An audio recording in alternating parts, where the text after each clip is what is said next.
আসসালামু আলাইকুম, সবাই কেমন আছেন? আশা করছি সবাই ভালো আছেন।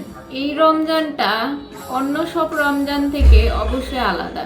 এই বছরের রমজানে আমরা অনেক কিছুই দেখছি।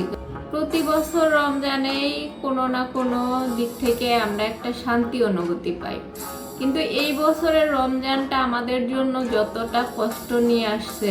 রমজানের শুরু থেকেই যেমন অনেক কিছু নিয়ে ভাইরাল বাংলাদেশে চলতেছিল, সেগুলো এক সাইডে রেখে আসিয়াকে নিয়ে আমরা অনেক শোকাহত ছিলাম। তার মাঝেও এই যে চোর ডাকাত এত কিছুর পরেও আমরা যতটা স্বস্তির নিঃশ্বাসে ছিলাম, এই যে গাজাবাসীর উপর যে হামলাটা আমরা মুসলিম হিসেবে এই রমজান মাসে এগুলা খবর পেয়ে খুবই মর্মাহত।